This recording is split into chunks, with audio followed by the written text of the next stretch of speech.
திரௌபதி அம்மன் கோவிலில் இருந்து கேட்ட அலறல் சத்தம். கத்தி குத்து காயங்களுடன் சடலமாக கிடந்த இளைஞர். கிராம மக்கள் அளித்த பகீர் தகவல். வீட்டில் பதுங்கி இருந்த கொலையாளிகளை கையும் களவுமாக பிடித்த போலீஸ். முன்பகையால் கொலை நடந்ததாக அதிர்ச்சி வாக்குமூலம். கொலை செய்யப்பட்டு கிடந்த இளைஞர் யார்? இருதரப்பினரிடையே நீடித்த பிரச்சனை என்ன?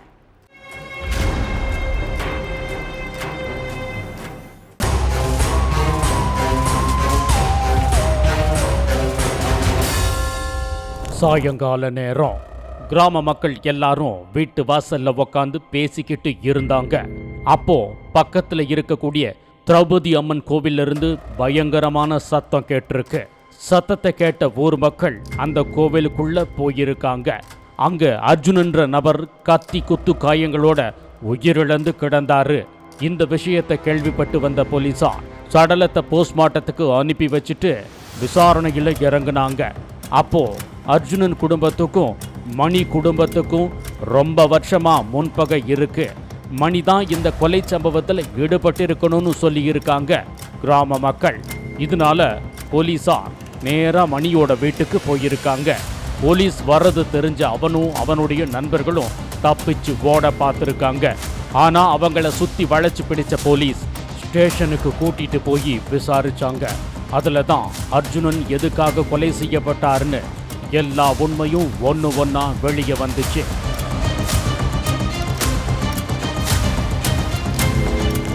மதுரை மேலூர் பக்கத்தில் இருக்கக்கூடிய திருவாத ஊரை சேர்ந்தவர் மணிகண்டன். இவருக்கு திருமணமாகி குழந்தைங்க இருக்காங்க. இவருக்கு அர்ஜுனன்ற ஒரு தம்பியும் இருக்காரு. 2 பேரும் ஒரே வீட்டில் குடும்பத்தோட வாழ்ந்துகிட்டு வந்தாங்க. இந்த குடும்பத்துக்கும் இவரோட சொந்தக்காரரான மணி குடும்பத்துக்கும் ரொம்ப வருஷமா பிரச்சனை இருந்திருக்கு. ஊர் பெரியவங்கள்லாம் தலையிட்டு பல தடவை மணி குடும்பத்தையும் அர்ஜுனன் குடும்பத்தினரையும் சமாதானம் பண்ணி வைக்க முயற்சி பண்ணி இருக்காங்க. ஆனா 2 குடும்பமும் சமாதானமா போக முன் வரல. இதுக்கிடையில அந்த ஊர்ல இருக்கக்கூடிய திரௌபதி அம்மன் கோவில் நிர்வாக பொறுப்பை கவனிக்க மணிகண்டனும் உறவினர் மணியும் முன் வந்திருக்காங்க. ஆனா ஒருத்தர் தான் இந்த பொறுப்புல இருக்க முடியும். இதனால இந்த விவகாரம் தொடர்பாகவும் 2 பேருக்கும் இடையில பிரச்சனை ஏற்பட்டிருக்கு.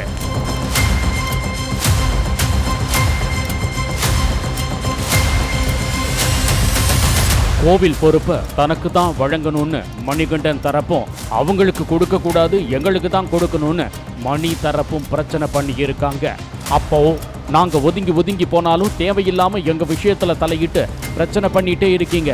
இது உங்களுக்கு நல்லதில்ல. இந்த தடவை கோவில் பொறுப்பை நாங்க வாங்கிக்கிறோம்னு சொல்லி இருக்காரு மணிகண்டன். அதுக்கு மணி, கோவில் உரிமையை உங்ககிட்ட கொடுக்க முடியாது, நீங்க இந்த போட்டியிலிருந்து விலகிக்குங்க, இல்லைன்னா நான் உங்ககிட்ட பிரச்சனை பண்ணிக்கிட்டே தான் இருப்பேன்னு சொல்லி இருக்காரு. இதனால 2 பேருக்கும் இடையில பயங்கரமான வாக்குவாதம் ஏற்பட்டிருக்கு. அப்ப அங்கிருந்த கிராம மக்கள் 2 பேரையும் சமாதானப்படுத்தி வீட்டுக்கு அனுப்பி வச்சிருக்காங்க. ஆனா மணிகண்டன் மேல கடும் கோபத்துல இருந்த மணி அவரை ஏதாவது பண்ணியே ஆகணும்னு முடிவு பண்ணியிருக்காரு.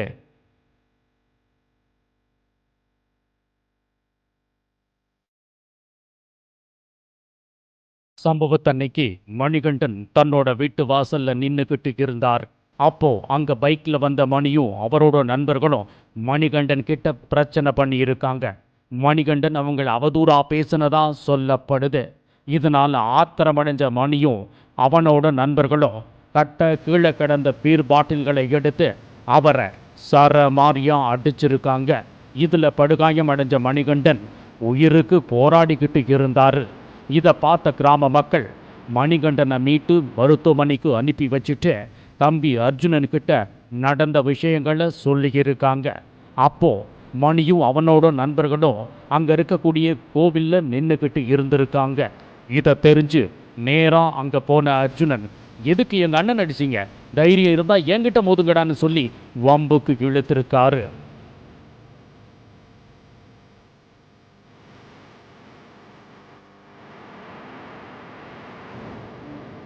ரெண்டு தரப்புக்கும் இடையில மறுபடியும் பிரச்சனை ஏற்பட்டிருக்கு. அப்போ கீழே கிடந்த பீர் பாட்டில் கட்டையை எடுத்த கும்பல் அர்ஜுனனை சரமாரியா தாக்கி இருக்காங்க. அடுத்து மறைச்சு வச்சிருந்த கத்தியை எடுத்த கும்பல் அவரை குத்தி கொன்னுட்டு ஒண்ணுமே தெரியாத மாதிரி வீட்டுக்கு போயிட்டாங்க.